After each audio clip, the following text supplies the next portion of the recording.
Líderes católicos discute diretrizes para a igreja relacionadas ao meio ambiente, povos indígenas e ainda temas polêmicos como a ordenança de homens casados para o sacerdócio e a criação de ministérios para mulheres. A pré-abertura do evento nos Jardins do Vaticano mostra bem os rumos que a instituição permeia. Na ocasião, o Papa Francisco participa de uma cerimônia pagã ministrada por índios da Amazônia. Enquanto ele presidia a convenção, uma dança ritualística era realizada ao redor de uma mandala, com objetos que representam tudo que a terra provê aos povos da região. Índios, católicos, líderes comunitários e até um frade franciscano se curvavam ao redor do círculo. No centro, imagens de madeira de mulheres grávidas, chamadas pelo canal oficial do Vaticano como Nossa Senhora da Amazônia. Uma das imagens é levada ao pontífice, que recebe também o anel de Tucum, símbolo da luta pelos pobres e causa indígena, e o amuleto de proteção, o conhecido patuá. Posteriormente, Francisco planta uma árvore ao tom de preces à terra. Para várias tribos amazônicas e latino-americanas, Deus não criou a natureza, ela é o próprio Deus. E, pelo visto, a Igreja Romana não pretende interferir nisso. Ela deixa a catequese colonizadora de séculos passados e abraça novas estratégias.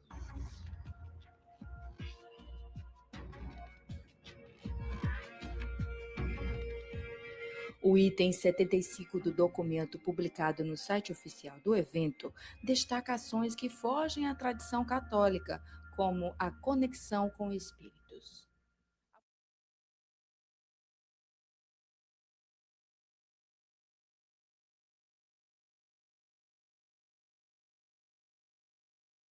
Directions. I will whistle 4 times. This is a wild turkey bone I've had for about 20 years, and I use it in my ceremonies. Before I do that, I'd like for you to put your hands on your heart, each one of you. The heart can be like a talking stick, but that's where the Creator put wisdom in humans. And we often need to remind ourselves of this. It's an important gesture to connect ourselves with that wisdom.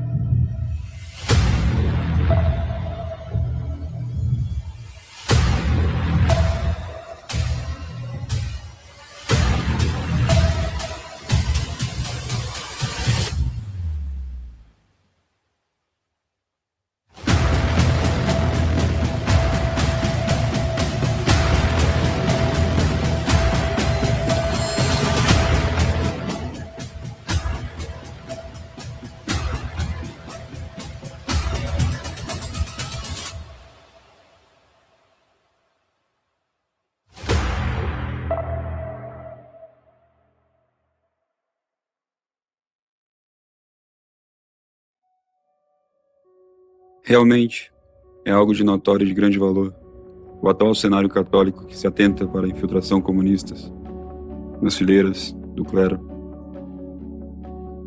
Isso se deu graças às variadas fontes e vastos arsenais de livros vulgarizados pelo meio tradicional. Contudo, estranhamente, essa divulgação ficou tão superestimada ao ponto de se transformar em uma das camuflagens do inimigo. Hoje, praticamente, todo meio tradicional que se preze de influência só se fixa na parte comunista da infiltração e deixa no esquecimento uma outra parte mais astuta e antiga. Sabemos que paira na guerra santa intelectual uma negligência premeditada sobre um outro inimigo terrivelmente mais ardiloso e perigoso. Nada se pronuncia sobre esta outra infiltração que é mais sutil, mais silenciosa e mais satânica. E de fato, foi ela que triunfou no conciliábulo Vaticano II e triunfa atualmente nos meios tradicionais. Mas isso se encerrará no dia de hoje, pela graça de Deus, e para a maior honra de Nossa Senhora. Para o horror daqueles que se infiltraram na fraternidade sacerdotal São Pio X, a oposição controlada que adormeceu os católicos diante da besta do novo Zordo.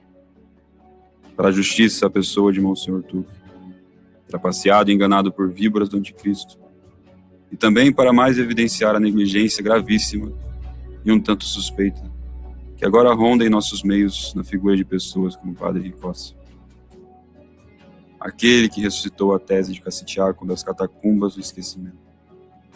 Hoje os católicos hão de conhecer e se aprofundar no inimigo esquecido e propositadamente silenciado. A maçonaria Rosa Cruz, a seita anglicana, a cabala judaica e o satanismo que tomaram posse da sé do Beatíssimo Pedro e erguem dia após dia o trono da abominação e da piedade.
Mira lo que sucedió en el Carnaval de Río 2023, que aconteció del 17 al 25 de febrero.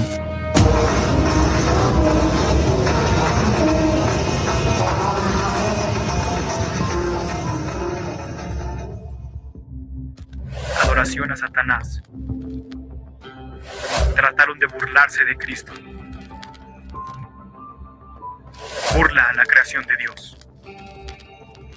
Todas estas cosas y cosas aún más aberrantes sucedieron en el transcurso de estos días.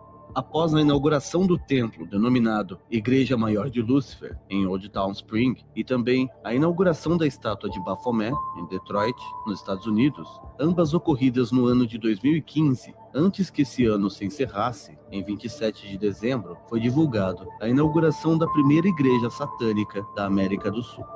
liderada pelo satanista Damien Victor Rosso, que se intitula Um Pastor Luciferiano, foi inaugurado o Templo Sementes da Luz, na cidade de Quindío, Colômbia. Apesar da polêmica que tem causado entre os mais religiosos, o satanismo vem aos poucos conseguindo seu espaço entre a população, assim como conseguiu recentemente ser reconhecido como religião nos Estados Unidos, obtendo os mesmos direitos das demais doutrinas. Ele também não pode ser impedido de ser exercido na Colômbia, uma vez que a Constituição colombiana garante liberdade de culto.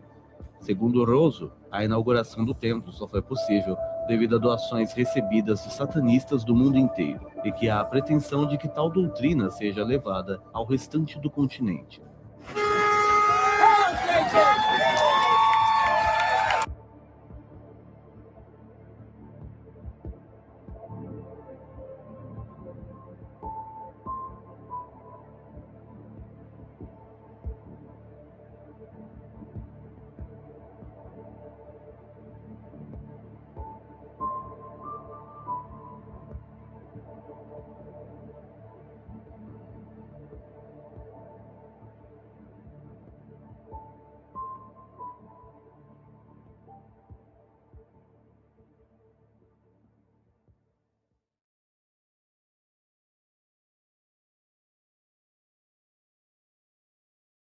Antes da vinda de nosso Senhor Jesus Cristo, no mundo se dilatava dia após dia o paganismo, as falsas religiões e os truques mágicos satânicos. Até mesmo no privilegiado povo hebreu, agraciado pela revelação divina, se misturaram alguns ensinos da Babilônia satânica, dentre alguns de seus rabinos, a barbárie, os sacrifícios humanos, a carnificina, a imoralidade, a idolatria imperavam nos 4 ângulos da terra.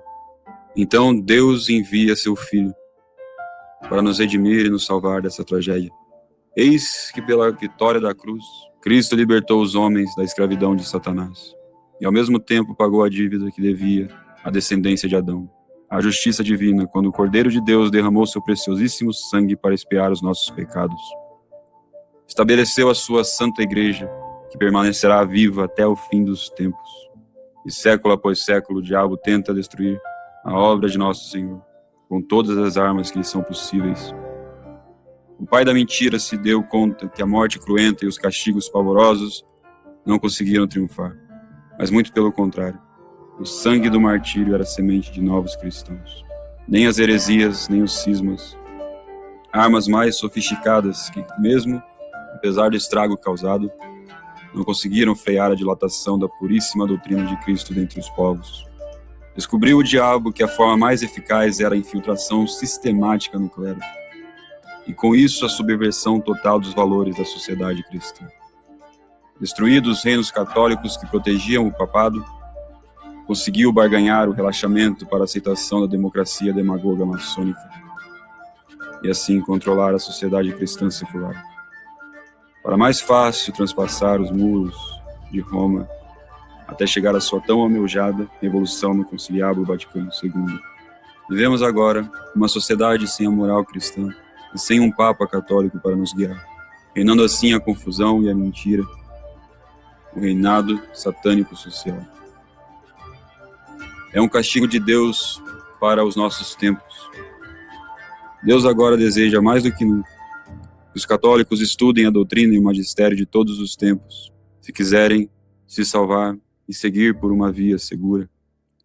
Se é certo que não reina um Papa católico na cátedra de Pedro, o que será então que se assenta lá? Sem nenhuma sombra de dúvidas, é um servo da serpente. E os servos da serpente são conhecidos por deixar sua marca e assinatura onde quer que toquem suas mãos ecumênicas. Um relatório divulgado hoje mostrou que autoridades do Vaticano, incluindo o Papa João Paulo II, sabiam de crimes sexuais cometidos por um arcebispo dos Estados Unidos. Mesmo assim, deixaram que ele conquistasse cargos importantes dentro da Igreja Católica. O Papa João Paulo II foi avisado dos supostos crimes de abuso sexual contra menores cometidos pelo arcebispo Theodore McCarrick. É o que mostra um relatório com 460 páginas feito pelo próprio Vaticano. Em vez de investigar, o ex-papa ainda promoveu o autor dos abusos. Um segundo relatório cita outros integrantes com grande influência na Igreja Católica que seguiram a mesma postura do Papa João Paulo II. O documento diz que muitos se preocuparam mais com a imagem da igreja do que com as vítimas dos abusos. Entre eles, o líder mais antigo da instituição na Inglaterra e no país de Gales, Vincent Nichols. Ele disse que enviou uma carta de renúncia ao Papa Francisco, que o orientou a continuar no cargo. O inquérito calcula que, por ano, são registradas cerca de 100 denúncias desse tipo. Mas os autores do estudo acreditam que o número deve ser ainda maior, porque muitas vítimas não têm coragem de denunciar. O relatório divulgado hoje acusa o Papa Bento XVI de acobertar casos de pedofilia na Alemanha na época em que ele era arcebispo de Munique.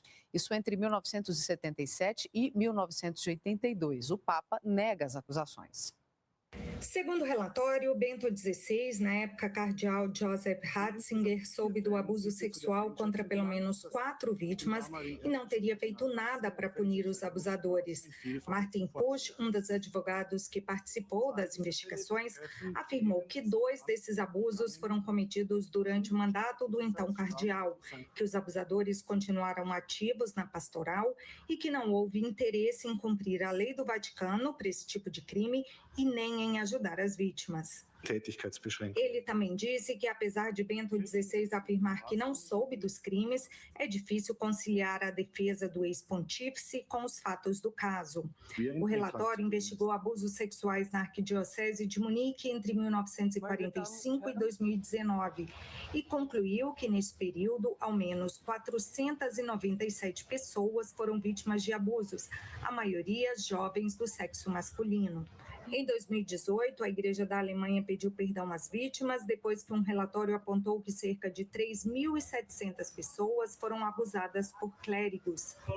Presentado como el apóstol de la juventud por parte de Juan Pablo II, su protector y bendecido por Pío XII, Marcial Maciel Degollado fue líder y fundador de la congregación Legionarios de Cristo, fundado en enero de 1941. En un inicio se creía que sería santo hasta que la propia Iglesia Católica no le quedó de otra que aceptar que era el mayor depredador de su historia reciente. Marcial Maciel Degollado.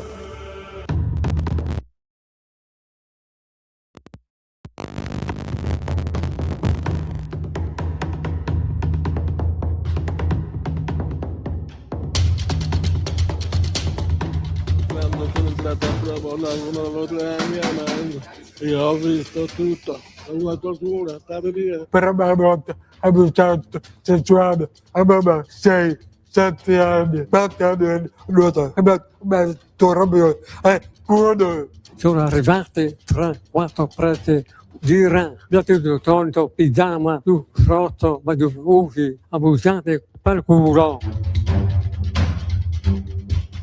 Diceva di aprire la bocca, mi faceva schifo. Gli abusi continuavano su anche se Damaso mi metteva le dita da dietro, mi ha infilata tutto dentro, violenza. Io non capivo, ero talmente piccola.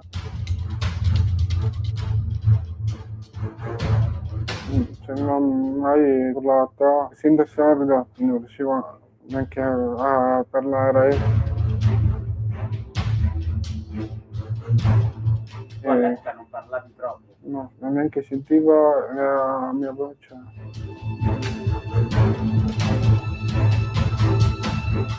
Chi ha abusato di te, di quelli che sono ancora in vita? Sono piccoli, quel prete sono piccoli, è terribile. Io, tante volte, mi ha fatto proprio toda professione, nuoto, scuola. Come si chiama? Sto facendo peccone. Ci siamo persi, non ci ricordiamo più. Don Piccoli, che stanza è? Piccoli? Abbiamo appunto la colpa, sopravvonta la tua misericordia. In Cristo nostro Salvatore. Avanti! Chi che conosce questi presentati? Perché non li conosco io. Siamo suoi ex studenti dell'istituto. Sì? Sì. Ex studenti? Ex. Sì. A Verona si parla spesso di scandali nel Provolo, quindi a me faceva piacere capire se erano vere queste voci. Passati. Quelle cose che dicono l'associazione dei sordi, sono vere? Per cose che è molto di vero, ma siccome sono corrotti loro, Chi? i sacerdoti, Sì. sono tutti corrotti, hanno interessi incredibili. Non sono vere Sì, queste era storie? veri, sì. Ma anche sesso con i bambini, masturbazione. Sì, era prima un assistente di Baccacari, che dopo o vai in America o vai a torni a casa, no? E lui ha preferito tornare a casa. E dopo c'era quel fratello lì, che si chiama Urs Sergio, no? Che faceva sport con i ragazzi saluti. Dentro la cardiaci, eccetera, no? Chiudete la porta, la chiave, eccetera, no? Allora ci la assistente andava a vedere. Che andava a vedere? Porca madonna mia. Che faceva? Visitava lui e poi... Visitava? Visitava dopo era come era, eccetera. Allungava le mani? Beh, anche, prendeva anche il membro maschile, ci trovavano. Si toccavano, si masturbavano, eccetera, dai. Era debole, caro, di fare.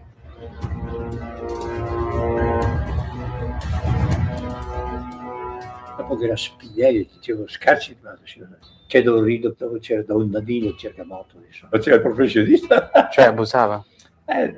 Se struccavo era, strucca diventa duro, non so come era, dai. Quindi era una cosa comune, frequente. Poi poco sì. Lo facevano un po' tutti i preti? Un po' tutti, sì. Sesso pure? Sì.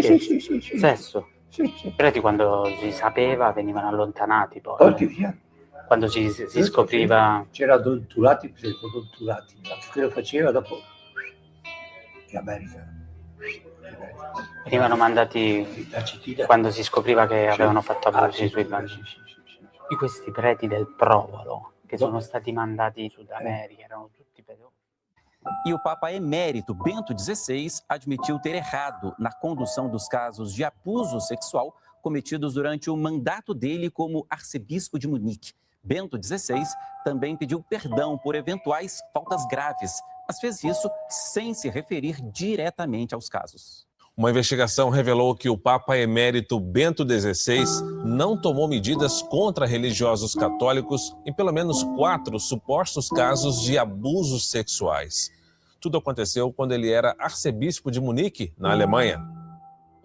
O Papa Emérito Bento XVI admitiu nesta segunda-feira que participou de uma reunião fundamental em 1980 sobre um padre alemão acusado de abuso infantil. A confirmação vai de encontro ao que ele havia afirmado aos autores de um relatório na Alemanha que acusa o religioso de encobrir vários padres.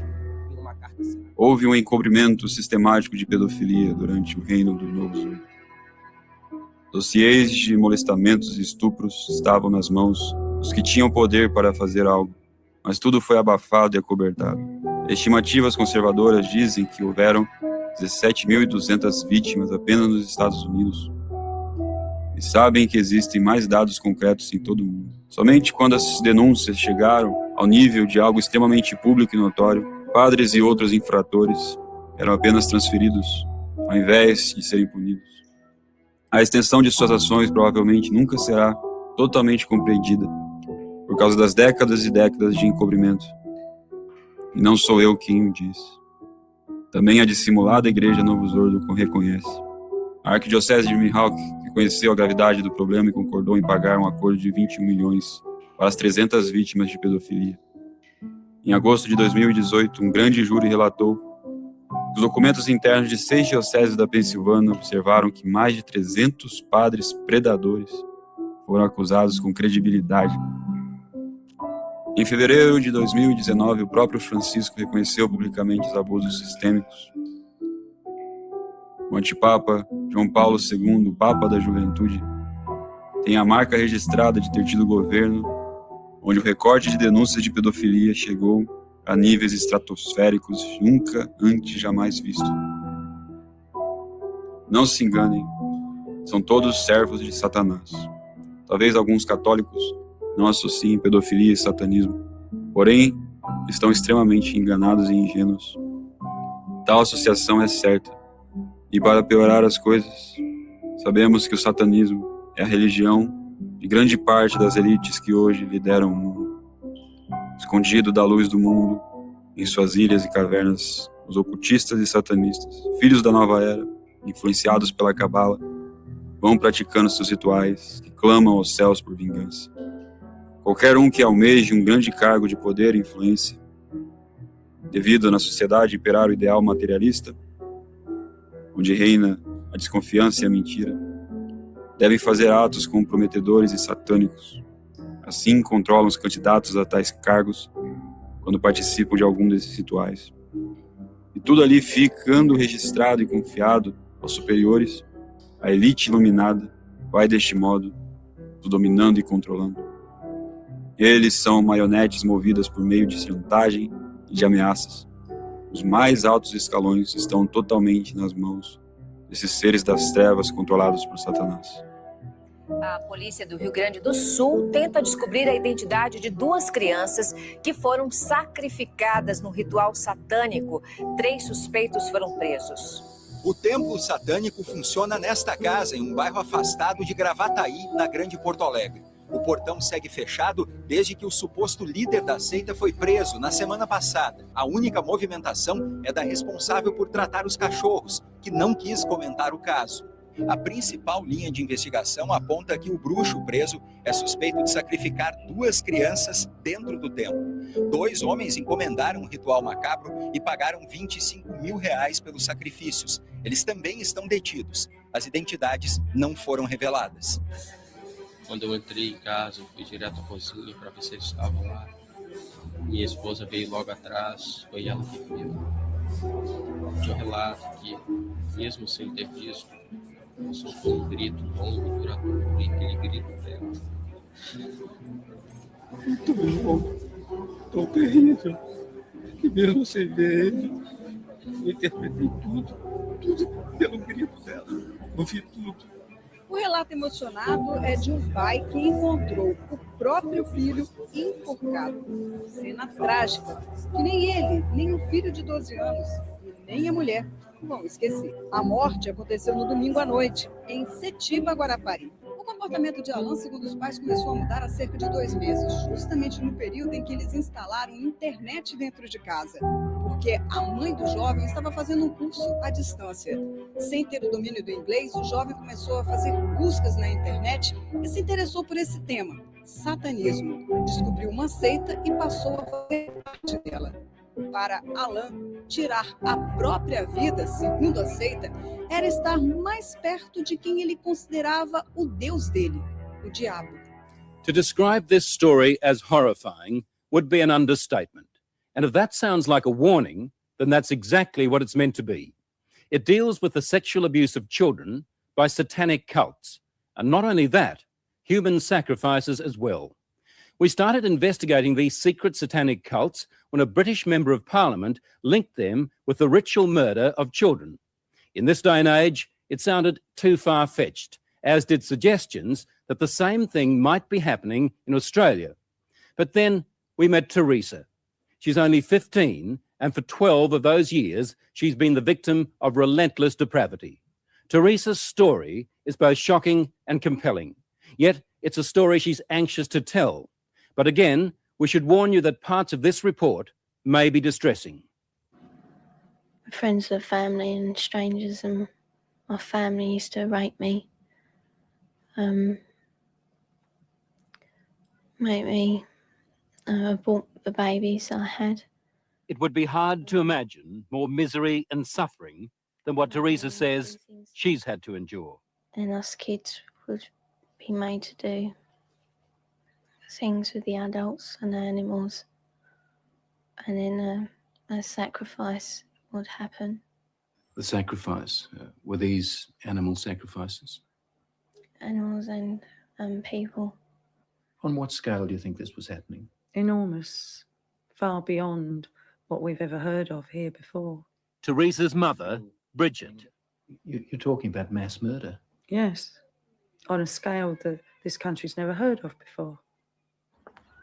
Like the old people's homes now, only these are... For the first time, Teresa is learning what it's like to live with love instead of fear. Pretty though. In this quiet English village, with the help of her mother, she's slowly repairing her broken life. Teresa is now 15, but at the age of 2, she was left in the care of this woman, The grandma she called Nan. And that, she says, is when her torment started. Who was the leader? Who was the boss of the gang, of the cult? At home, it was my nan. Your Nan made you have sex with animals. Yeah. Like goats and donkeys. The story of Teresa is a story almost too horrible to recount. A case of child abuse that goes well beyond the kind of things we normally associate with the abuse of children. In 27 years of reporting, it has to be one of the most painful stories I have ever had to tell. How many men or how many people would have sex with you? What, at one time? Yes. About everyone who was there, which must have been about 20. You know, from 10 to 20 people. If it was a big ceremony, it used to be 30. What would your grandma be doing when these men were forcing themselves on you? Usually laughing. Or smiling. Or having sex with another man. Or other men. A chronicle of debauchery and depravity so horrific it's hard to believe. You have to ask yourself, could Teresa be just making it up? No.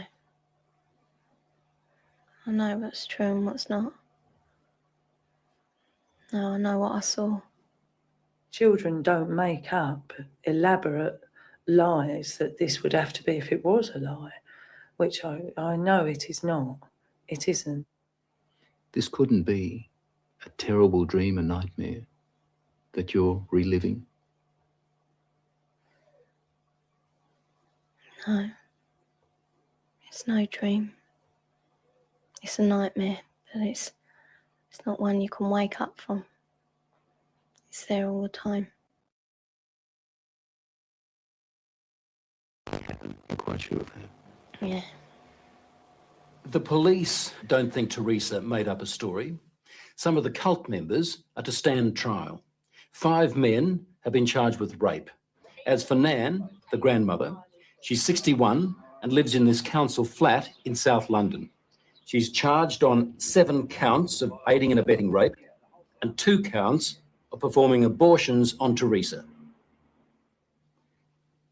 If you're finding this hard to believe, so did I at first. But then there are the medical reports, evidence of sustained sexual abuse. And there's this, a statement prepared for 60 Minutes by Teresa's psychiatrist. It says, in my opinion, Teresa's account is not the product of a psychotic illness, nor the figment of a fertile imagination. I believe her to be telling the truth. I know what's true and what's not. We also took Teresa's story to this man, therapist Ray Wire. He reads a transcript of our interview and listens to her voice. It's no dream. Few people, if any, in Britain have counselled as many victims of satanic abuse or Satanists themselves as Ray Wire has. If there is an expert on satanic cults, it would have to be him. Do you believe Teresa's story? I believe Teresa's story. It's exactly the same story as I've heard from men who says they've done it. You've dealt with other cases like hers? Yes. 21 cases like hers, he says, in the past 2 years alone. Themes like they were put in boxes with spiders and worms, where they were trapped in fear, where there was a high use of excrement and urine, where there was talk of human sacrifice. Take just one of those rituals, putting children in boxes with spiders and worms. Now, listen to what Teresa told her mother. And they had a coffin-like box that children were put in with spiders and snakes and the lid shut and left in there. I would have come out deranged. I could not have coped with that mentally at all. You have evidence to back up stories like Teresa's, that this is really happening? Well, we have that age of child, 6, 5, and 4, giving information that ties up with Teresa. How do those children know? How do those children able to describe rituals, to talk about ceremonies, to talk about sacrificing animals? How do those children know? Nightmares, imagining it. You can't imagine those things at 3 and 4 years old. And you also don't have the evidence of anal sex abuse and oral sex abuse and all that other abuse that clearly those children have experienced and endured. During these ceremonies, was Satan, the devil, ever referred to? He was called Lucifer.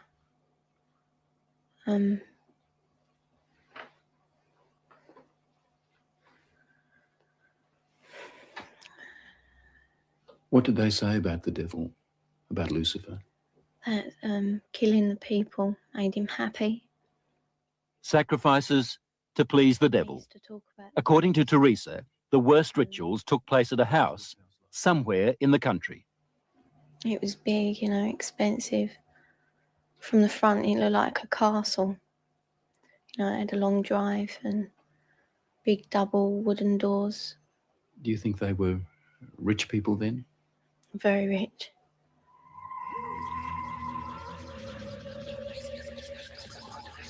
Now, where was this big house somewhere in the country?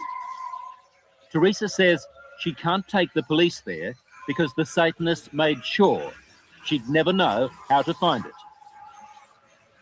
Teresa was always drugged, or on a couple of occasions she says she was knocked out, so that she never fully knew the route. There was a tramp who was brought in once, you know, and he was killed. He was cut from his throat down to his stomach, and they ate him, or bits of him. They killed a man at a ceremony. Yeah. In front of you? Yeah, in front of all of us. Did the tramp, did this man fight back? No, I think he was, you know, drunk or something. He seemed really dopey. He was laughing a lot when he was brought in. And he started screaming when they began to cut. But after a while, you know, he died. I'd seen a few killings before then. Although I wasn't used to it, you know, that was the worst one. I really don't know what I thought. I suppose I thought, thank God it's not me. Let me get this right now. Are you saying that you saw more than one person killed in that house? Yeah. I've seen loads of babies killed there, just newborn babies, or aborted ones which were only small. You know, 4-year-olds. Any age, really. Did they ever say they might kill you? They threatened to kill my little girl, who, when I left, was still at the house. A friend? Huh? What little girl? My little girl, Alex. She's about 4 now. You mean you had a child? Yeah. How old were you when you had that child? 11. Motherhood at the age of 11. Never talked But about it. from what Teresa told her mother, it wasn't the only pregnancy. We think about 7 or 8 times. It's hard to say. It was constantly happening from the time she was capable of being pregnant. What happened to the pregnancies, to the babies? They were aborted by my nan or by one of the doctors at the house. There were doctors there at that house? Yeah, there was 2, I think. Yeah, and a nurse. What would happen to the fetuses, the unborn babies? They used to be taken away most of the time, and one time baby was taken out of me and then killed in front of me because it was still alive. And then, what would happen? Well, after they killed it, they would eat it. But we were also made to eat it.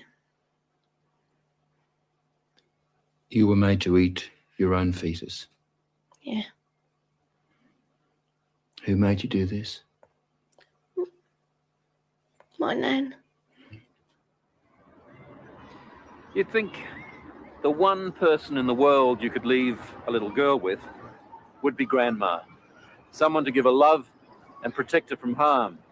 Yet, when Teresa was left to live with her grandmother, they might as well have handed her to the devil himself. Grandmothers, I mean, the vision it conjures up for you, sweet old lady with grey hair, rosy cheeks, holding her arms out to love her grandchildren. And it was exactly the reverse. But why was Teresa living with Nan in the first place and not with her mother?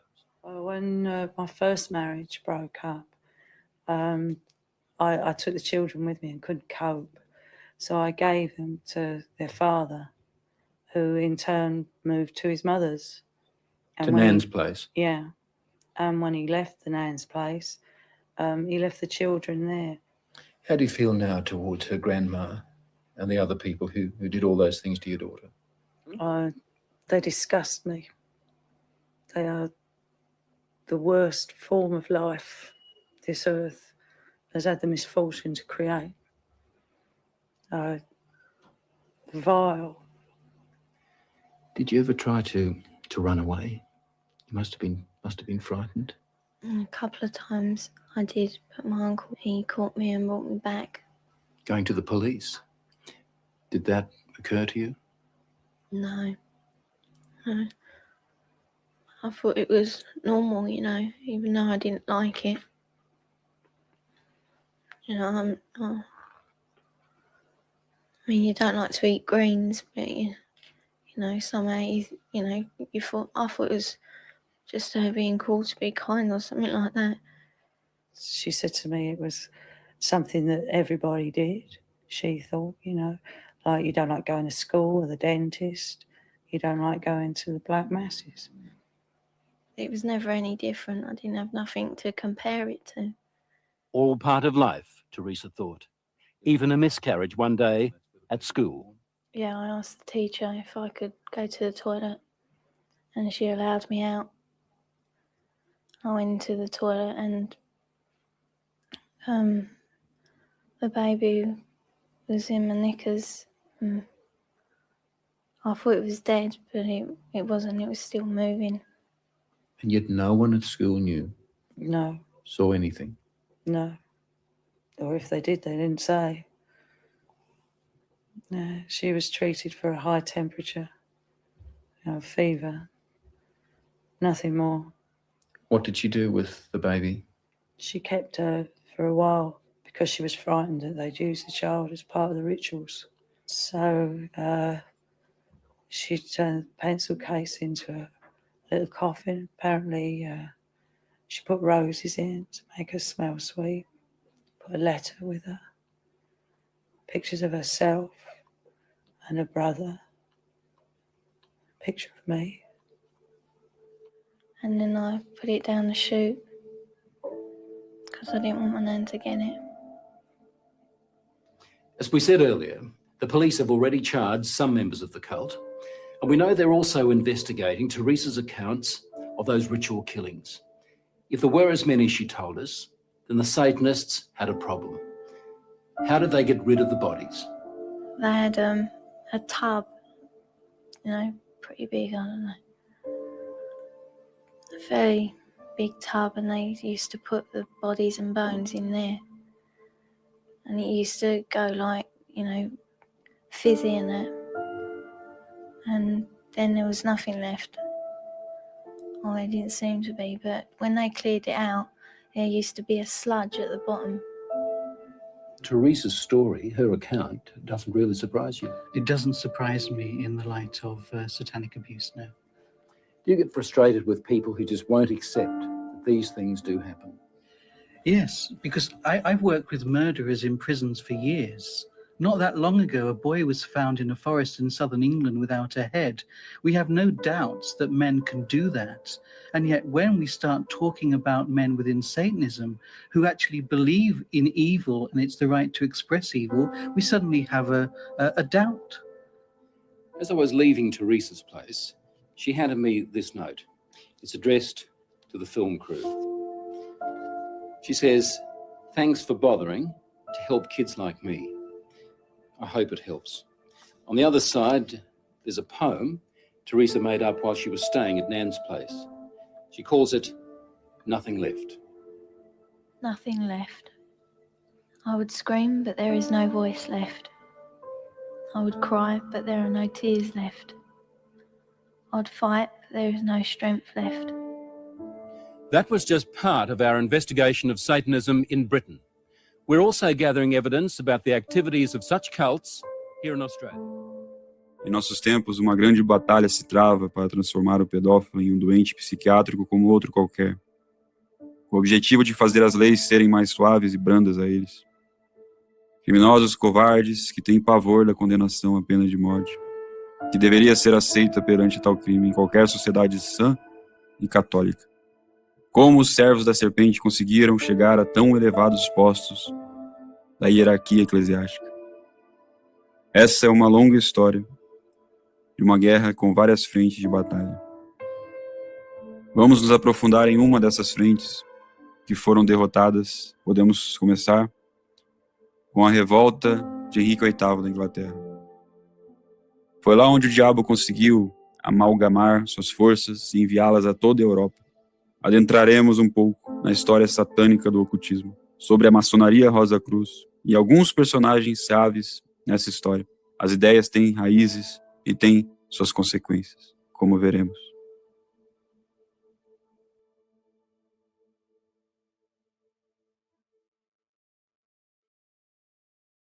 Muchas personas van en la masonería para buscar el secreto, para obtener sabiduría.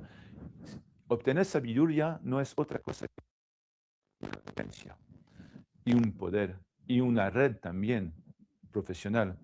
La segunda cosa es que la curiosidad va con el orgullo. ¿Por qué va con el orgullo? Porque cuando voy a intentar conocer algo que las otras personas profanas no pueden saber, entonces yo tengo un nivel más allá, un nivel superior. Y eso es el orgullo. Y el orgullo no es otra cosa que el pecado preferido de Lucifer. Bueno, yo me quedé 24 años en masonería y todavía me pregunto, o hace poco que conseguí la respuesta a esto, ¿por qué me quedé tanto tiempo y por qué no me di cuenta de lo que era verdaderamente la masonería? Bueno, primera respuesta, me parece que el Señor me ha dejado perderme en este camino porque eso me permite de contestar o de responder, no sé qué era la palabra más, de contestar a los masones y a un masón peculiarmente que me dijo, pero usted no entendió nada en masonería. Bueno, la respuesta es muy fácil. Ingresé en masonería, que no es muy fácil. Entonces las personas me acogieron. Luego pasé los grados hasta maestro. Fue oficial, de varias funciones de oficial, hasta venerable maestro. Todo esto, los masones de mi logia y de otras logias, que también fui en otras logias, porque he viajado mucho, lo aceptaron y lo votaron. Luego me cooptaron en los altos grados, que esto es una cooptación muy particular y muy difícil. Entonces le contesté a ese hombre, puede ser que yo sea un imbécil, que yo no entendí nada de la masonería, pero todas esas personas que me acogieron son también imbéciles. Entonces yo pienso que he comprendido algo. Y además lo que digo se ve confirmado por las citas masónicas que tengo. Entonces eso es la verdad. La primera razón es esta. Y ahora eso me permite hablar de masonería, no como un catedrático, yo no soy un especialista, pero como un testigo. y un testigo que habla de verdad. Yo no soy un antimasónico, un antimasón. Yo no quiero hacer daño a los masones, pero quiero decir la verdad sobre lo que es la masonería. Entonces, la gente están libres y pueden escoger lo que quieran, elegir lo que quieran por el momento. Y la segunda es que no tenía la fe. Entonces, la masonería correspondía a mi búsqueda. Yo buscaba algo para comprender lo que es la vida, lo que es la conciencia, y pensaba encontrarlo en la masonería, pero eso no se encuentra. La masonería habla de sabiduría, pero esa sabiduría es verdaderamente la sabiduría que se encuentra en el árbol del paraíso. Es la sabiduría luciferiana, ser como un Dios. Yo tengo en mi libro un extracto de lo que se llama una plancha, una relación masónica, se llama plancha.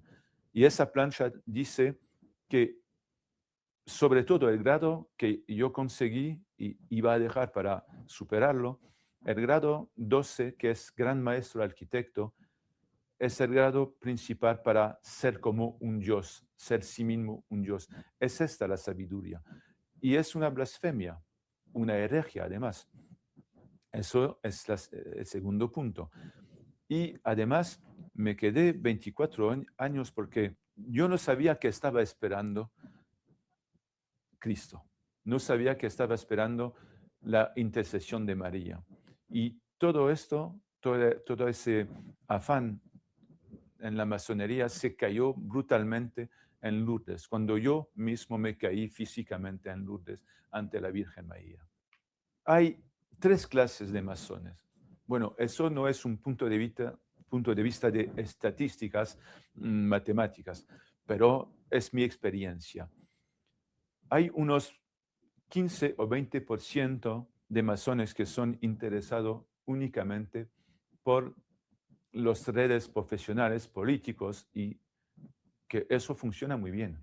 Hay unos 40 o 30 o 40% de masones que son, voy a decir, como revolucionarios o que le echan de menos a la revolución, peculiarmente francesa, que se piensan ser el heredero de Robespierre, por ejemplo, y que piensa que en la revolución no se mató bastante sacerdotes y religiosas. Son personas que son casi revolucionarios. Esas personas se encuentran más bien en el Gran Oriente, a veces también en la Gran Logia. Y la tercera categoría de personas son personas pienso que yo fui una de esas personas que buscan, pero han sido engañadas por la masonería. Y a veces hay personas que se van de la masonería sin volver, por ejemplo, a la fe, pero únicamente porque se han sentido engañadas y no han encontrado nada. Mientras tanto, esas 3 categorías sirven Lucifer sin saberlo. ¿Por qué? Porque la primera son personas muy orgullosas y que buscan el poder. Y el poder es un pecado del cual se sirve Lucifer. La segunda parte es una categoría de revolución permanente, como se puede llamar, por ejemplo, la revolución de Rusia, que quiere derrumbar la Iglesia Católica y, sobre todo, el derecho divino, el derecho natural. Y la tercera parte sirve Lucifer porque esas 3 partes, y la tercera también, están en ritos y practican rituales. Y esos rituales son casi todos luciferianos. Y el último secreto, me parece, el que yo he descubierto por mi experiencia y por también los escritos masónicos, es que la masonería es la anti-iglesia. Su objetivo es destruir primero la Iglesia Católica, segundo, todas las iglesias, o si no es destruirla, reducirla mucho, y también desarrollar una religión puramente masónica. En mi libro, en mi segundo libro, tengo más de 300 citas masónicas que demuestran el carácter luciferiano de la masonería. No tanto de los masones, pero de la masonería, de la doctrina masónica. Entonces yo no puedo hablar de ritos satánicos por mí mismo. Algunos autores dicen que hay grados, por ejemplo, el 33, que tienen una glorificación de Lucifer, glorificación explícita. Eso puede ser porque en el primer grado del rito escocés anciano y aceptado, este rito que conozco y es el más importante en el mundo, hay una ceremonia que se llama la vuelta de la luz, para empezar de nuevo el año nuevo masónico. Y en esta ceremonia hay no una glorificación, pero se da las gracias a Lucifer por traer a la humanidad la luz que pretendemente la Iglesia no le da. No se habla de la Iglesia, pero de memoria dice el venerable maestro en ese momento: Lucifer, te doy las gracias por traer la luz a la humanidad. Y eso es claro. Entonces no sería extraño que hubiera un rito que glorificaba, que pueda glorificar a Lucifer en altos grados, más altos que yo no ingresé. Y como sabe usted, la masonería son secretos en el secreto. Y por ejemplo, yo me paré en el medio camino de los altos grados, entonces sé poco de lo que pasa después del grado 18. Y por ejemplo, puede decir que en el grado 18 se niega o se blasfemia, más bien se blasfemia a la Eucaristía, porque nosotros vamos a comulgar y es un momento particular en el cual Cristo se pone presente, viene, eso es la comunión católica. Y en la masonería hay un rito un poco similar. En el grado 18, el venerable maestro parte el pan y distribuye el vino. Entonces toma la personalidad de Jesús, que eso es una blasfemia, y se llama la cena también. Sale claro que no se puede ser cristiano y sobre todo católico y masón. Muchas veces los masones me dicen que la Iglesia es intolerante porque dice que no es posible de ser masón. Pero hay que saber que muchas iglesias, y no solo la católica, han dicho que no era posible ser, por ejemplo, anglicano o ortodoxo y masón. Los musulmanes, en 1978, un consejo musulmán ha difundido una fatwa. ¿Por qué no se puede ser musulmán y masón? Entonces, la masonería es una religión y es su derecho, tiene derecho a ser una religión. Entonces, no se puede pertenecer a dos religiones diferentes y sobre todo antinómicas. La Iglesia eso lo dice claro, pero los masones también. Yo tengo muchas citas en mis dos libros que provienen de masones, de maestros nacionales, sea dignitarios masones, que dicen que no se puede ser masón y católico. Yo hice, pero sin pensarlo, todo lo que hace falta de hacer para ser perseguido por la masonería. Y ahora vivo una vida demasiado tremenda por eso. Pero eso no me importa porque yo tengo conciencia de servir a Jesús. Primero, cuando volví a la fe, empecé a hablar de Dios y me fijé que mis hermanos y hermanas masones de ese tiempo lo veían eso muy, muy raro y con un ojo no muy benevolente.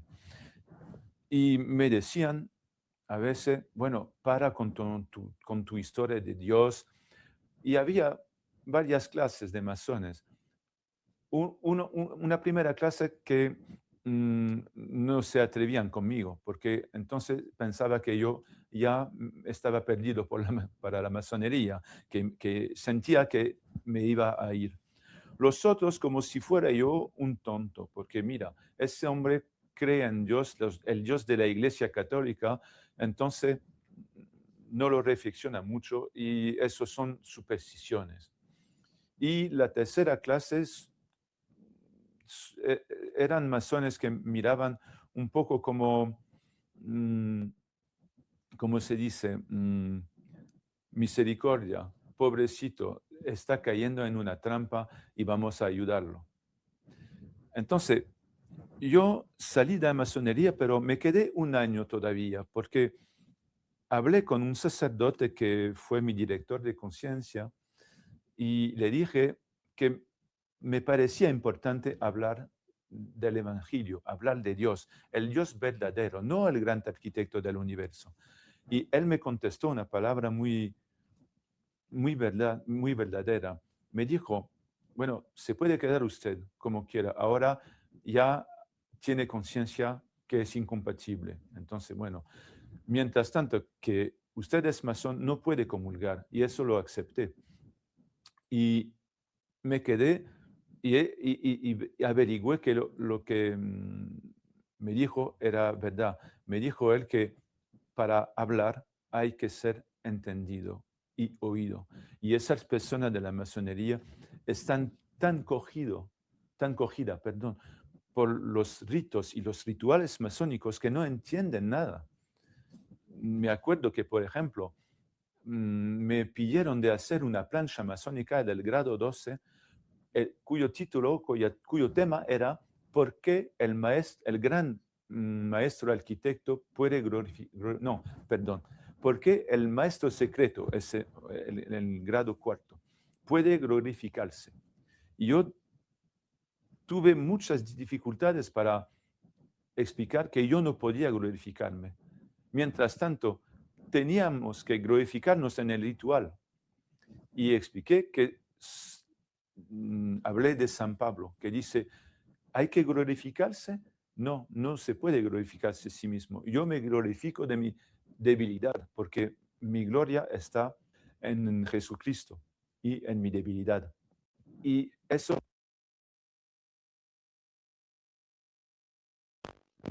ex-masón divulgue secretos y también demuestra el carácter luciferiano de la masonería. Hay muchos masones que le hace daño, yo lo siento, pero es que no se dan cuenta del sitio a donde están, no se dan cuenta de la influencia luciferiana que ellos, que está en ellos. Y bueno, el último punto es que yo he denunciado en mi trabajo mercados públicos entrampados y eso, en estos mercados había una mezcla de política y de masonería. Entonces todo esto, quitar la masonería, perdí todos mis apoyos, escribir sobre la masonería, denunciar también trampas políticas y masónicas, hace que ahora tengo muchos enemigos en la masonería, pero eso no me importa porque me encontré un amigo en Cristo y una amiga en la Virgen que nadie puede superar esto. Lo he todo perdido en el plan material, profesional, pero he encontrado una espiritualidad que nunca se puede encontrar en la masonería. Estaba yo reconocido como un profesional excelente. Ahora estoy en el paro. Se despidieron de mí. Entonces, cuando se sabe que mis amos eran todos y son todos masones y tienen el mando de la administración en donde yo trabajaba, se puede entender que esa depresión fue también en el medio profesional. Esos masones dirigieron amenazas contra mí. No me la dirigieron directamente, pero me amenazaron de problemas, incluso físicos. Bueno, eso no lo temo, no lo temo. yo pienso que esas personas están perdidas y yo sigo rezando para ellas. Es una religión con sus propios dogmas, aunque la masonería se declare adogmática. Es una religión y además es un sistema político. Y ese sistema político se ve claramente en Francia, que desde por lo menos 3 siglos está en el poder. Está en el poder y lo tremendo es que una minoría de personas tratan de imponer sus puntos de vista a la mayoría. Por ejemplo, voy a darle una cita o dos, muy importante. Fred Zeller, que era gran maestro del Gran Oriente de Francia, dice: los masones defienden en el Parlamento los partidos de la masonería. En términos diferentes, nuestros hermanos parlamentarios están encargados de llevar hasta el Parlamento los datos elaborados en el seno de nuestras logias. Eso es el Gran Oriente. Entonces, bien, vamos a decir que el Gran Oriente es la parte la más política de la masonería. Pero Pierre Simon, que fue gran maestro de la Gran Logia, que es una logia más bien deísta, que dice muchas veces que ella busca la sabiduría, pero no hace política. Pierre Simon decía en una emisión en el año 2000: lo que tratamos de transformar es la sociedad. Son los hermanos de la Gran Logia de Francia que se hallaron en el origen de las transformaciones legislativas. Y la última que ha sido propuesta al pueblo francés es la de la eutanasia. Eso es una entrevista de Pierre Simon en 2000. Bueno, ¿qué es la fraternidad parlamentaria? Es un conjunto de masones de todas obediencia. Por eso se confirma bien que hay una masonería, no hay varias masonerías. Hay una masonería con una doctrina masónica, hermetista oculta, más bien gnóstica cuando es deísta, y esa masonería intenta influir en las leyes. Esa parlamentaria tiene unos 20 o 25% de los parlamentarios franceses, de derecha o de izquierda. Y no se cuenta con los parlamentarios que son masones y que no hacen parte de la masonería, de la fraternidad parlamentaria. Entonces, por lo menos tenemos 25%. Eso son datos que yo no lo invento. La cita de Bernard Sauger, presidente de la Fraternidad Parlamentaria de Francia: si consigo desempeñar mi papel, parlamentarios de derecha y de izquierda votarán juntos sobre sujetos de sociedad. Los sujetos de sociedad para la masonería son el aborto, la eutanasia, el matrimonio homosexual, etc. Entonces, no puede extrañarnos que, por ejemplo, el matrimonio homosexual ha llegado en la ley francesa. Yo tengo cifras que no son mías, que son oficiales, del número de miembros de la masonería en Francia. Aproximadamente son 150 o 170.000 masones en Francia. Eso, si se compara con la población francesa, son 0,03% de los franceses adultos, o sea, de los franceses que votan, que pertenecen a partido político. Entonces, hay que subrayar, me parece, que una ínfime minoría de personas, que son los masones, quieren imponer a la mayoría sus ideas masónicas. ¿Y por qué sus ideas masónicas? Porque toda política, me parece, apoyarse en una, por lo menos, lo que se puede llamar una filosofía. No hay política sin filosofía, sea sin ideas de lo que es la sociedad, la economía y todo esto.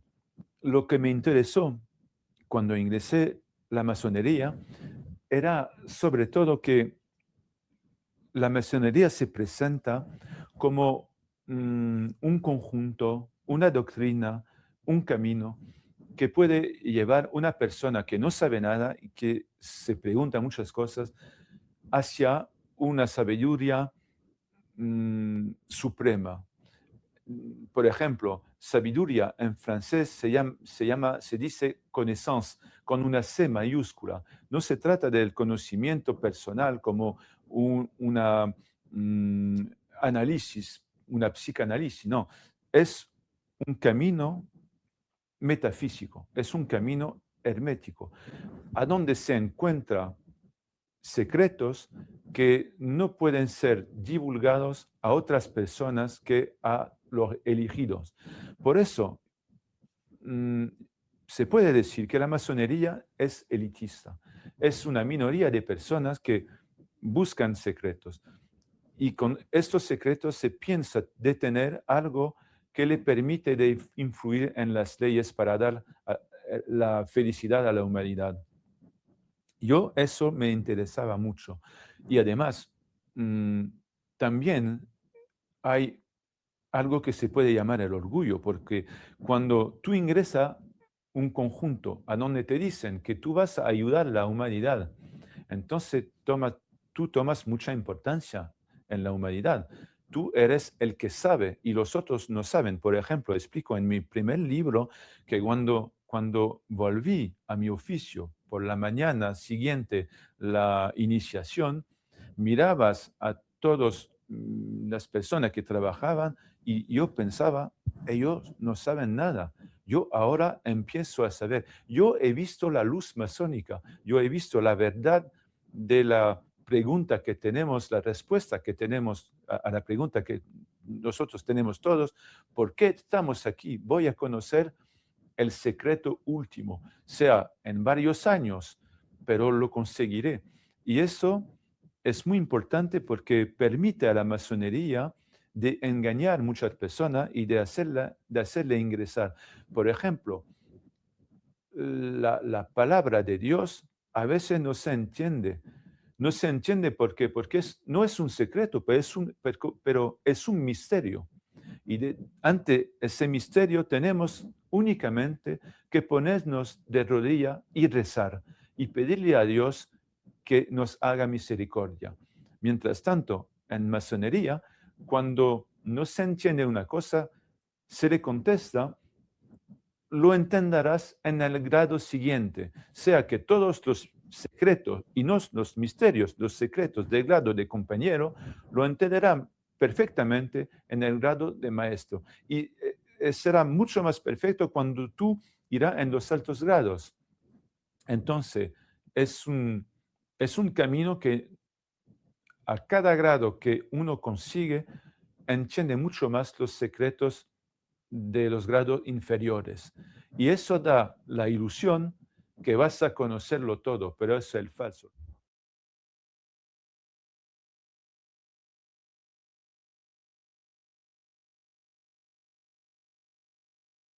As vítimas eram todas mulheres, com idades entre 15 e 16 anos, que estavam na 7ª série, ensino fundamental e médio.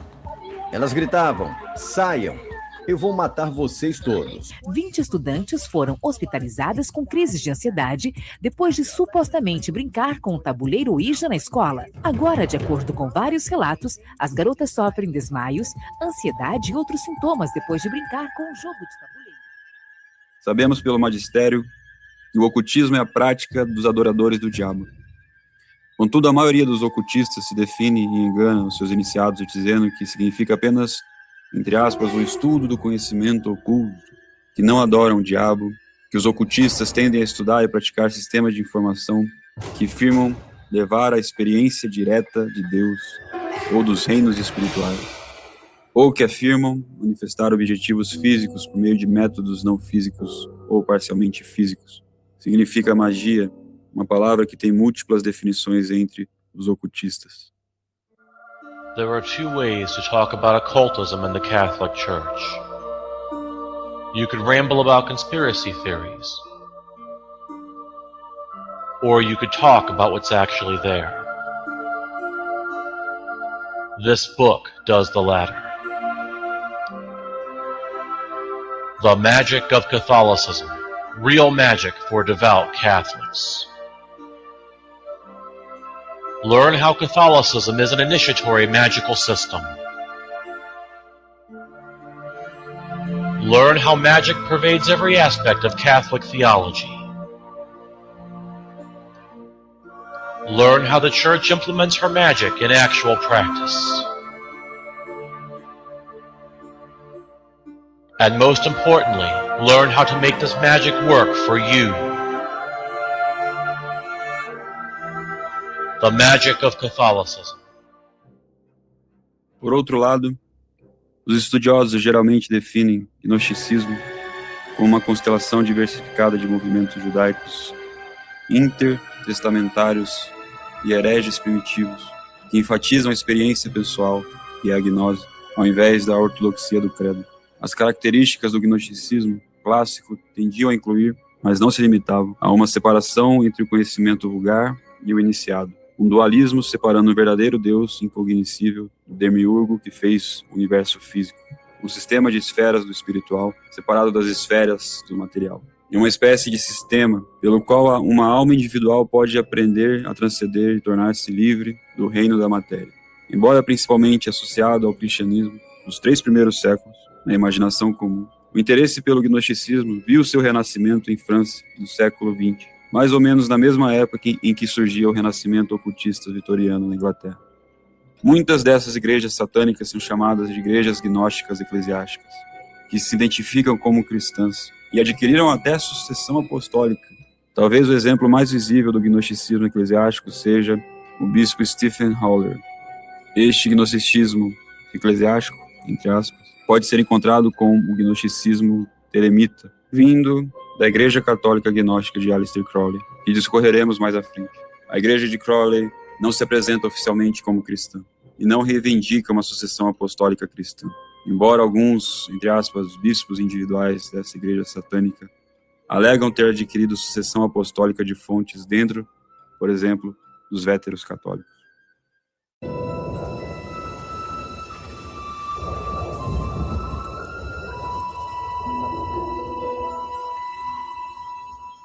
Aos 30 anos, ele teve a visão que selou seu destino.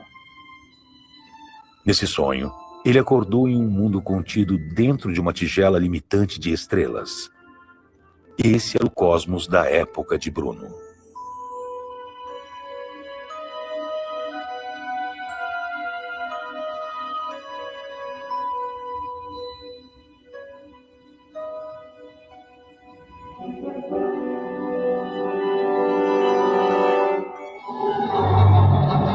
Ele teve uma sensação momentânea de medo, como se a base de tudo estivesse desaparecendo sob seus pés, mas recuperou a coragem.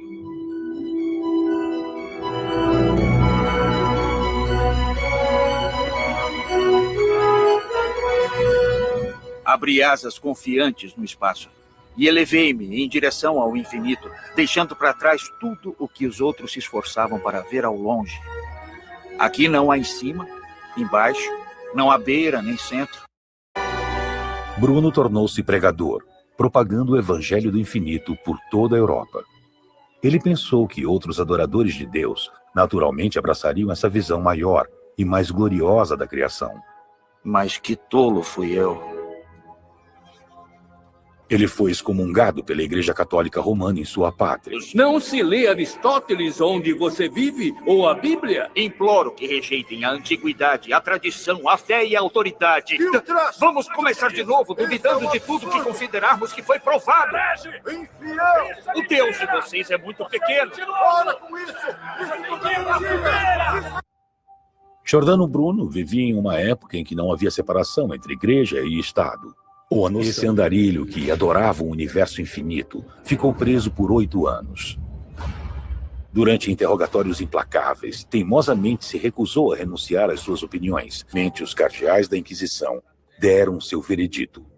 O senhor foi considerado culpado de questionar a Santíssima Trindade e a divindade de Jesus Cristo, de acreditar que a ira de Deus não é eterna, que todos serão salvos, e de afirmar a existência de outros mundos. De joelhos! Todos os livros que o senhor escreveu serão reunidos e queimados na Praça de São Pedro. Reverendo Padre, pude refletir muito durante os 8 anos de confinamento. Oh, então vai se retratar. Meu amor e reverência pelo Criador inspiraram a visão de uma criação infinita. Muito bem. O senhor será entregue ao governador de Roma, que administrará a punição adequada àqueles que não se retratam. Lá vem ele! Lá vem ele logo! Talvez o senhor tenha mais medo de proferir a sentença do que eu de ouvi-la.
In questo castello templare, Federico II riunì i più grandi iniziati dell'epoca.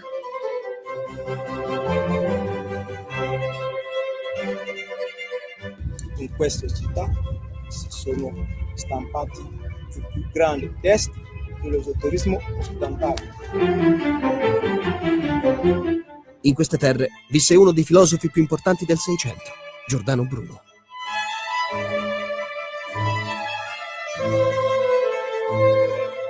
In questa città è vissuto per molti anni Leonardo da Vinci e vi ha lasciato una delle sue opere più enigmatiche. Questa è la terra di antichi miti e leggende. Scilla e Cariddi echeggiano ancora nello stretto.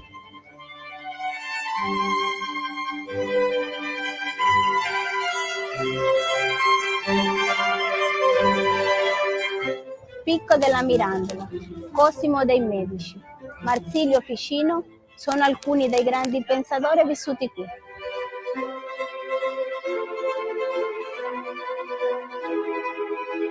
A Cagliari soggiornò Agostino di Pona e noi, come lui, diciamo ama e fa ciò che vuoi, il Dio del nostro cuore come nostra bussola interiore.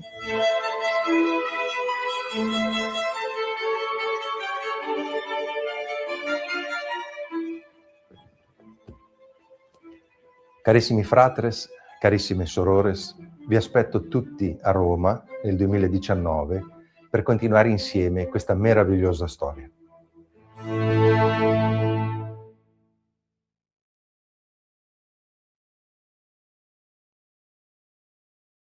Hello. Hello. Thank you so much for accepting this invitation. I'm honored to be here with you. Thank you. In very simple words, what is the Rosicrucian order? Rosicrucian order is a tradition. Okay. Is a school of philosophy. Mm-hmm. We can put it in different levels. It was born on the history point of view. It was born in the 17th century, in 1614, with the first Rosicrucian manifesto called Fama Fraternitatis. So we can put our origin in this period of history in Germany. But we also talk about a tradition origin, and we talk about the ancient Egypt in the 18th dynasty. So there are these two levels, and obviously we talk normally about the historic aspects. We are a school of philosophy, as I said. Our most important aspect is to know ourselves. Is something that philosophers has been saying along the history of humanity.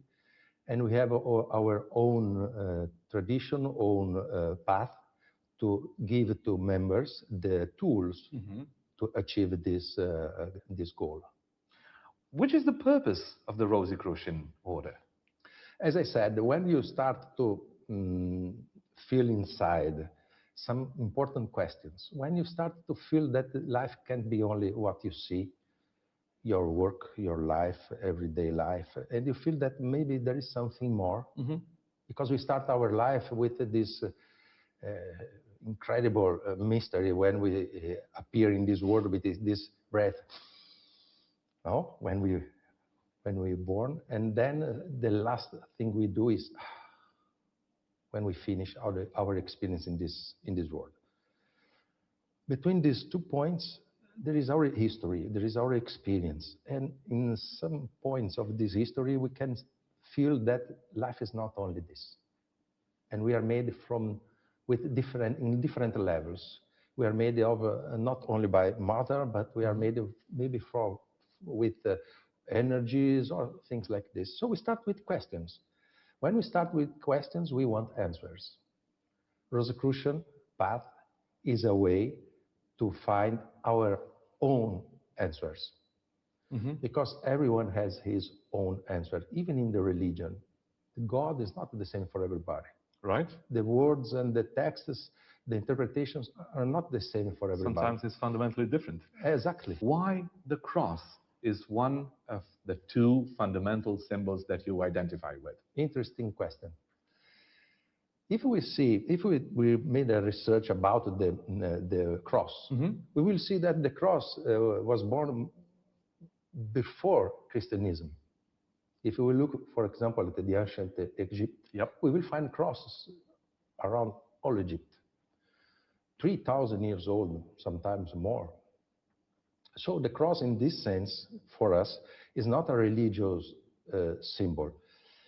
We can interpret it, we can give it to this symbol different meaning, but I would like to use this one. Imagine that the cross is a symbol of man, us. So you refer to the human body. The human body. And in the middle of this cross, we have a rose. Right. And it symbolizes the soul aspect, the inner aspect of the human. So the rosy cross is a symbol of a man, a complete man. The body, the material aspect, and the spiritual aspect. So nothing with religion, not related to religion, because as I said, the symbol is older. Who was Christian Rosenkreuz? Can we talk about a real character, a real human being? Is it a fictitious one? Who was Christian Rosenkreuz? Christian Rosenkreuz appeared the first time in the history in the Fama Fraternitatis, as I said, 1614. Then appears again in the second manifestos in the 1615, called the Confessio Fraternitatis.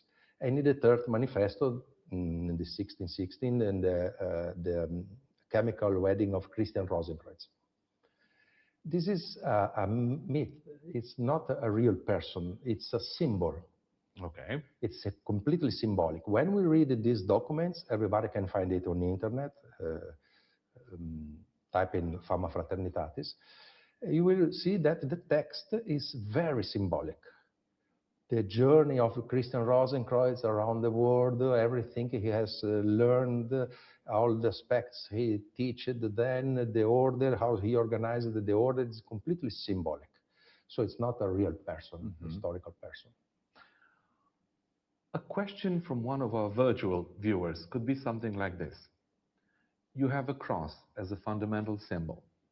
You have a character, which is a fictitious one, Christian Rosenkreuz. Why Christian? Why not Joachim? Why not Helmut? Why not any other name? Yes. A cross and a name which is Christian. Yes. Yes, in this aspect, about this aspect, we must consider the historical aspect, where the movement appeared. It appeared in Europe, in the north of Germany, some years before the 30 Years' War. Yep. Okay. And Europe was living a very difficult period. we would say, like we are living today. A difficult period. We had a lot of wars based on religion, different visions. It's important to remember, for example, that Giordano Bruno in Italy, some years before, was burned in a square for his ideas. So we were living a very difficult period. The movement appears in North Europe, and obviously this was a period where in Europe we could talk only about Christianism. So for this reason, the movement and the documents, the Fama Fraternitatis, for example, they use a language very similar to Christianism, because it was important that people with their culture could understand the words and even the symbols. So it's full of symbols of Christianism, okay, but even of Hermetism, Kabbalah, and so forth. This is a very legitimate question. Is the Rosicrucian Order a secret society? No, I am here. I think that is the best answer. We are not secret. Maybe, maybe in the past, yes. As I said, Giordano Bruno, only for his thoughts, he was burned. Galileo Galilei. We can see if we see the history of science, even the science. It was not easy, that period. So we can understand that maybe in some periods of history, it was necessary that some movements like ours was secret. Yep. Not now. We are completely open. Our activities are known. You can find our activities on internet. We have meetings open. I did to it people. myself. Yep. Yes. So absolutely nothing based on secret. We will come back to this accessibility, to this degree of accessibility. But when somebody hears order, when somebody hears Rosicrucian order, from books, old books, education, when you hear order, one might say, this has to do something with secrecy. That's the normal way of thinking. People should think. Now, which is the connection in between the Rosicrucian Order and the Freemasonry? Okay, let me say only a few words about order. We have the order of doctors, the order of lawyers, architects. And they are not secret using this word. In the past, 200 years ago, some members of the movement, the Rosicrucian movements, were members of Freemasons also, were Freemasons. So in the past, in the history, we can find some connections. But what we can say is that these are two different schools with two different methods. Obviously, with respect to, because inside the order we have Freemasons, and it's normal, as we have Christians or Hebrews. It's not important, this aspect. But these two schools are completely different. They follow their own method and nothing more. In the past, Freemason used the title of Knight, Rosicrucian Knight, for some degrees, because maybe remembering this connection in the history. But today we don't have any connection anymore. Okay, which is the connection of the Rosicrucian Order with alchemy? We practice alchemy, but a special kind of alchemy. Let's talk about that. We are not interested in to produce gold. It seems strange. Okay, if somebody knows how to produce some kilos of gold, okay. No, but joking. And we practice a kind of alchemy. We call it a spiritual alchemy. We understand that, as we said, the rose, for example, the rose is an unfold rose. It means that we can we can find inside us some process that produces transformations, real transformations. So it's an interior alchemy. Absolutely. Okay. We call it spiritual, but with this meaning, it's an interior alchemy. The most important aspect for us is to transform the personality. It's interesting also because in the maybe 80 years ago, when the psychologists started to study alchemy, Carl Gustav Jung discovered the meaning of the language used by alchemy. If you read something about alchemy today, with the language used centuries ago, it's completely impossible to understand. Jung made some studies and he discovered that those processes, in reality, is not a process, they are not process to produce gold, but it's a process that transforms the alchemist. And this is what we call spiritual alchemy. We are interested on this aspect, to produce transformation inside us, a new way to see the reality, to interpret our own life. Is the old understanding of alchemy or the old practice of alchemy still existing? Yes, we have members that they like to study, they study, they practice, because, as you know, we have members interested in different aspects of the old science, and even on the alchemy on this aspect.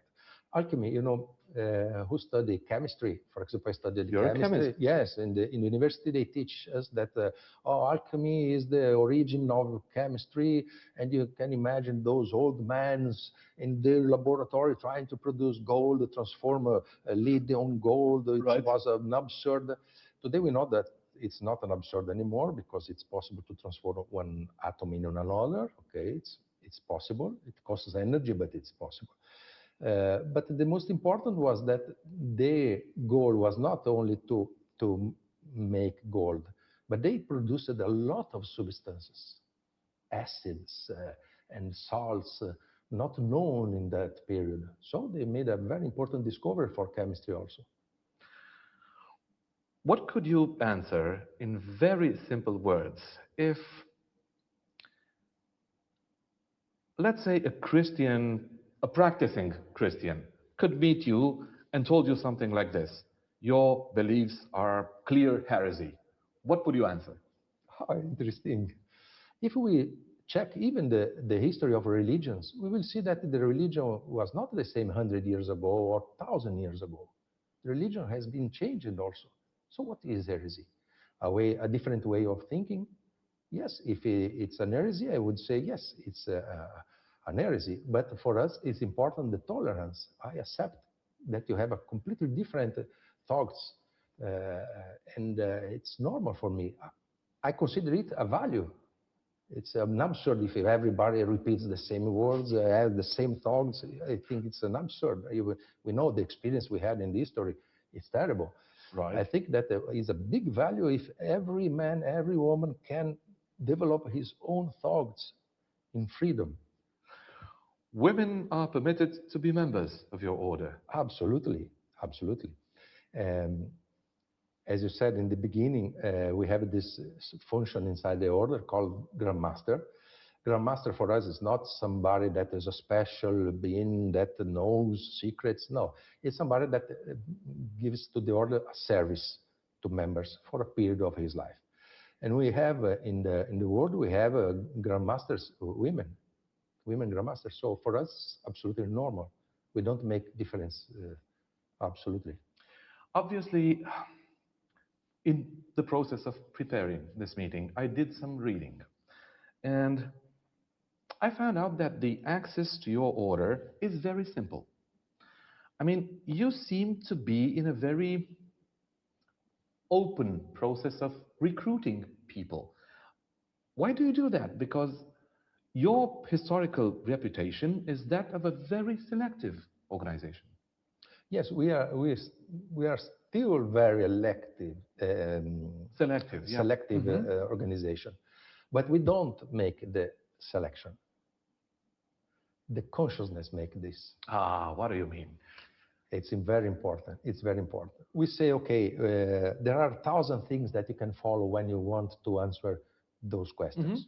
You can find the religions, movements, everything you want to. If you decided to become a member of Rosicrucian, you must be aware that you will have a contact with your own consciousness. You will start to hear your inner voice. And this inner voice always will say to you what is good for you and what is not. This voice it will always say to you when you are doing something wrong or not. So we can't control person. It's not our interest, this aspect. Because we know that if somebody is sincere, his consciousness will talk to him, and he will decide what is better.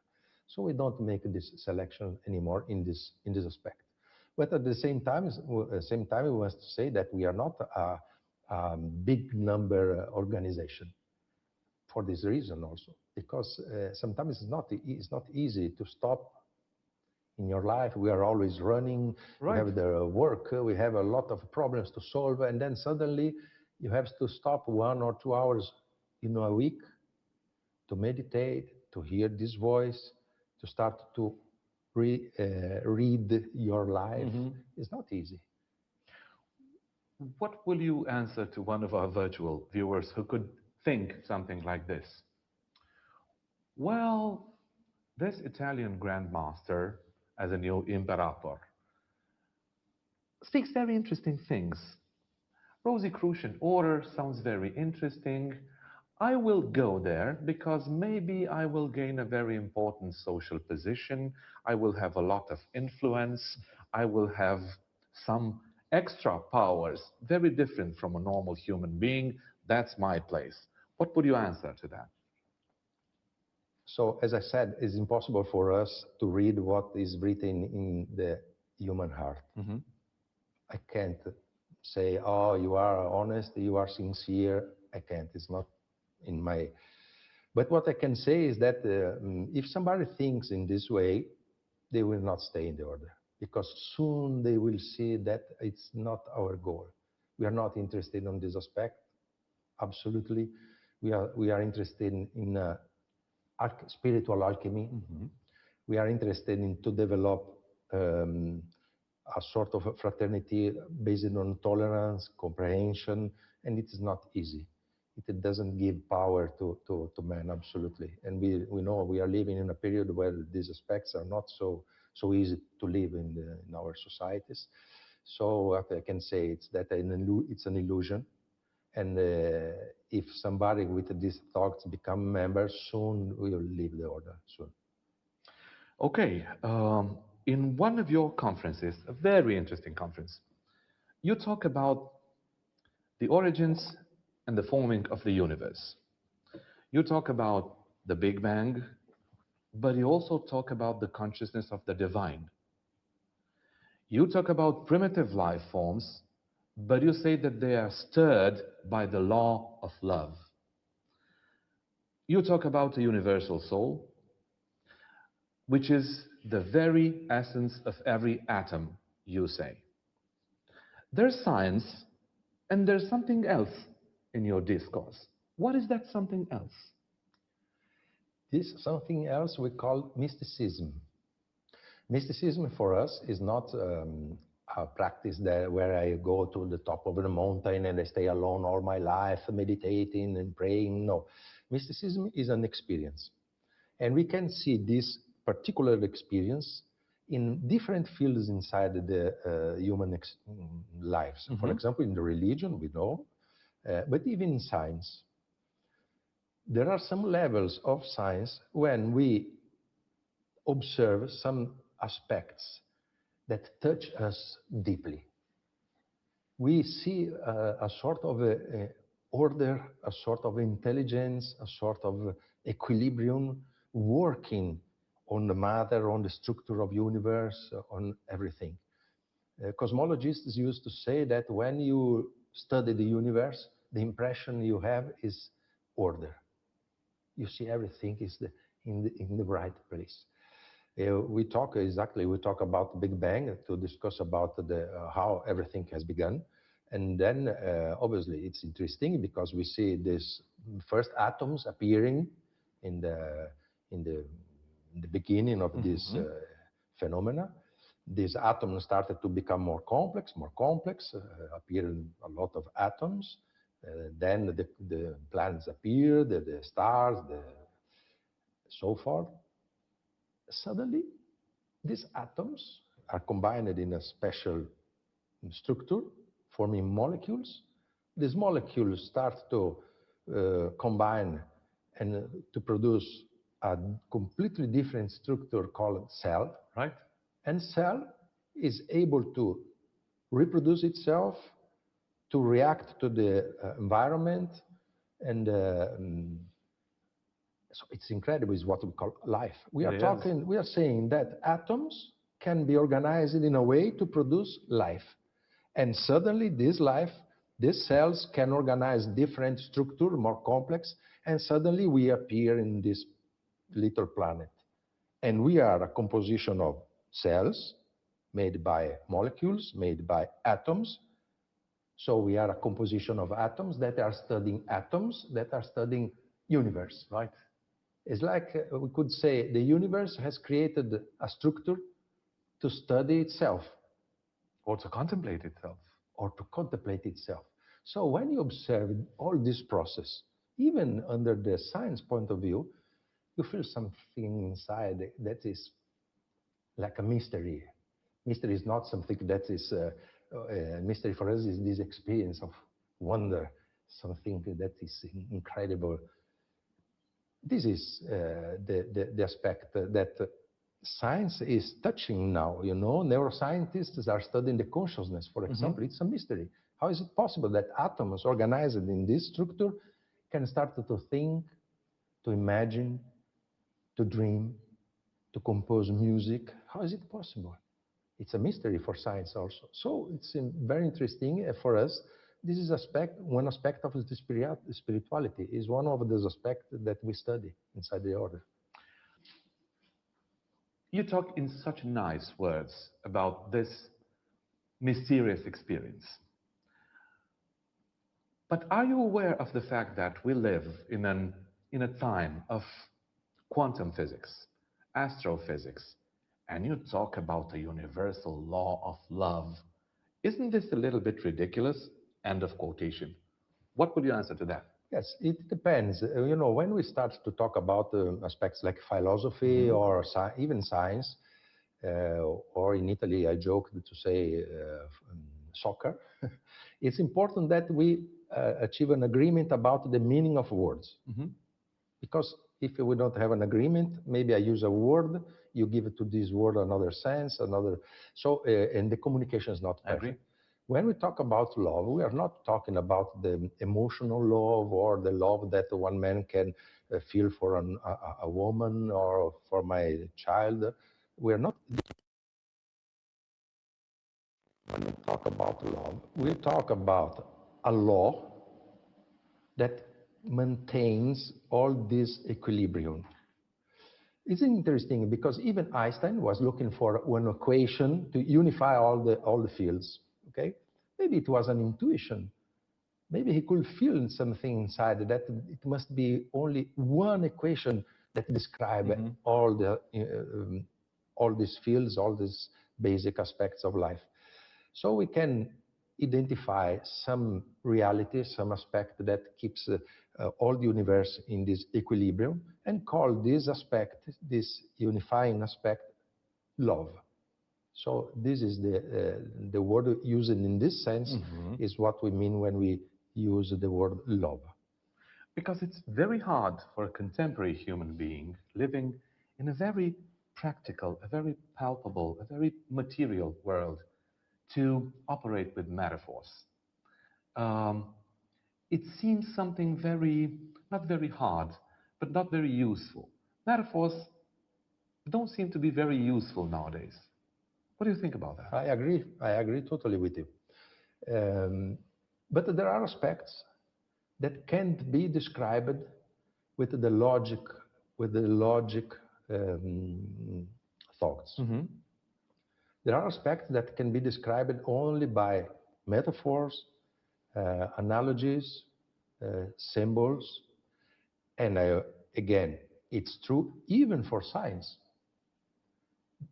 If we imagine when the quantum physics was born, they immediately started to verify through these experiments that the logic we are used to use was not working anymore. Some structures are matter and vibration, not matter sometimes and vibration sometimes, but at the same time. For our logic, it's absolutely impossible. Or something is matter or something is vibration. No, quantum physics showed us that some structures that compose our body also are vibrations and matter at the same time. So when you start to talk about these aspects that are against our logic, it's very difficult to use the normal vocabulary. It's very difficult because the vocabulary are not able to transmit, to show, to define this specific experience. So we, in the quantum physics, we use mathematics, and in the mysticism or spirituality, we must use this kind of languages. And if we look around us, this is the language of art. Art uses this language. It's a symbolic language. It's something that is to talk to our soul, not to our brain. So this is the difference, and we need it because we have these both aspects inside us. We are rational beings. It's very important. We use our brain to define, to analyze. It's very important. But there are other aspects that touch us in the heart, in the side. And these aspects I can show to somebody else only using metaphors or the language of art, for example. Here's a very practical thing. You talked about the fact that regardless of the religion, each human being could be a member of your order. One could think something like this. So one could think, I'm a Christian.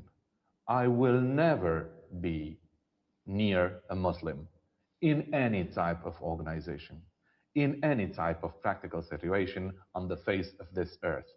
I mean, I cannot be a brother in a brethren organization with a Muslim. What would you answer to that? So when we analyze some aspects of our life, it depends the position where we are.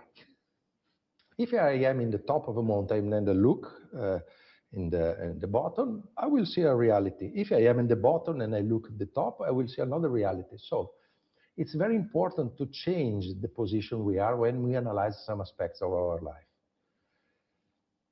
We know that this is normal, that I trust that Christ can save me or Muhammad can save me. It's normal. It's our faith is what we feel inside. It's absolutely normal.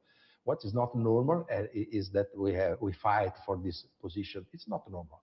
It happens because we observe each other in a position, in a completely wrong position. We should see that God or love or the law is working on different levels, and it's the same for everybody. So in the order, for example, as I said, that we have Christians, Hebrews, and we don't have problems on this aspect because they understand perfectly that what they are looking for, what they are searching for, is the same for everybody. So I live my life in my religion without problems, and then at the same time, I want to mix a research, a specific research. I want to follow this path to go deeply inside some aspects, symbolic aspects, and then what I discovered that we use different languages, but to say the same thing. So the only result of this path can be the fraternity, the respect, the tolerance. Because you use a language based on your culture, the part of the world where you grow up, and things like that. And so the difference is only this, but we are talking about the same thing. Em 1611, 2 documentos circularam pela Europa, afirmando ser a Fama e a Confissão, da Fraternidade da Rosa Cruz, intitulados em latim como Fama Fraternitatis et Confessio Fraternitatis, respectivamente. A teologia dos documentos poderia ser considerada um luteranismo confessional esotérico, sobrepondo o cristianismo à prática cabalista.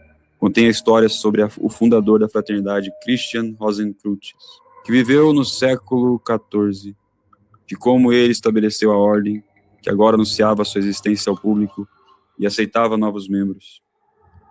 Ninguém sabe ao certo se havia uma Irmandade Rosa Cruz real naquela época, ou se os documentos são todos falsos. O que sabemos com certeza, porém, é que a ideia de tal fraternidade atraiu muitos intelectuais por toda a Europa, e alguns começaram por suas próprias ordens Rosa-Cruzes. Isso acabou se tornando uma tradição por si só, às vezes de confissão cristã, outras vezes misturada com a mitologia egípcia antiga. A última forma, que é mais conhecida através como Ordem Hermética da Golden Dawn. Vários de seus ensinamentos particulares derivaram de uma loja maçônica irregular na Alemanha chamada Luz, Vida e Amor. O rosacrucianismo hoje atrai o interesse de muitos ocultistas. Alguns que o veem como uma filosofia, alguns que o veem como uma forma de misticismo e outros que consideram a base de um sistema de magia. Existem também muitos grupos que reivindicam uma linhagem Rosa-Cruz. Alguns que afirmam ser os verdadeiros sucessores de Christian Rosenkreuz e seus discípulos. Existem alguns grupos Rosa-Cruzes com reivindicações de sucessão apostólica também.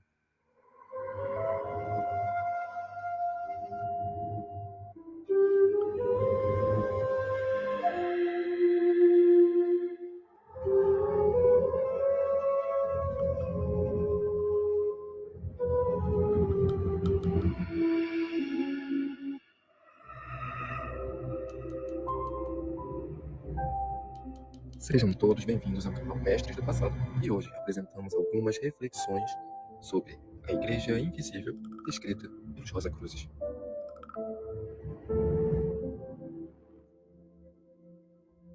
Por milênios, uma lenda tem sido contada, recontada e adaptada. Trata-se do círculo interno da humanidade, uma comunidade de irmãos mais velhos, os eleitos, santos, profetas e mestres, liderada pelo Rei do Mundo que guia os passos da evolução e protege a raça humana. Entre os místicos, Rosa-Cruzes e martinistas, ela foi chamada de Igreja Invisível, Igreja Interior, Alto Conselho, Cidadela dos Sábios, Mestres Invisíveis, entre outros. Devemos esclarecer inicialmente que atualmente muitos materialistas consideram tal ideia utópica, romântica e infantil, criada para inspirar os buscadores a um ideal irrealizável. Postulam eles que, tal como o mito da Era de Ouro da humanidade, a queda simbólica da alma e o apocalipse, a existência dos mestres seja uma alegoria misteriosa criada por uma esperança ilusória ou um esforço de colocar as nossas responsabilidades em seres mitológicos e metafísicos, ou até imaginários.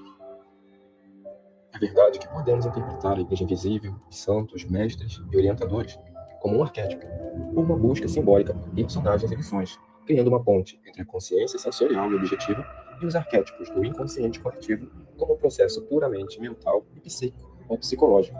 Entretanto, não seria esse modo de raciocinar criado pela ilusão de uma separação entre a matéria e o espírito?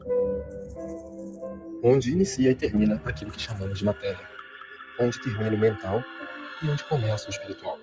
Nenhum de nós pode responder a essas perguntas de forma absoluta. Ainda que a fantasia humana e sua busca por super-heróis que se unem em prol de uma salvação seja algo infantil, e ainda que todos os membros de todos os grupos queiram se sentir eleitos, especiais, tendo logicamente o seu grupo monopólio sobre a espiritualidade e a verdade, há algo que pode ser compreendido quando estudamos as manifestações e as crenças das religiões e também da cultura moderna.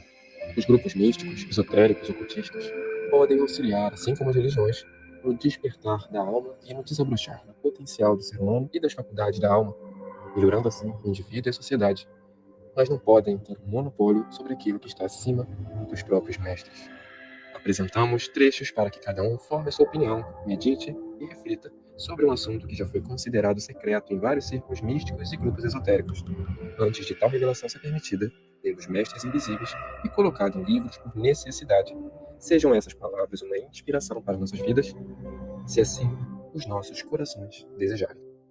A Igreja Interior é uma sociedade cujos membros estão espalhados por todo o mundo, mas ligados intimamente pelo espírito do amor e da verdade, ocupada sempre na constituição do grande templo para a regeneração da humanidade, pela qual o reino de Deus há de se manifestar.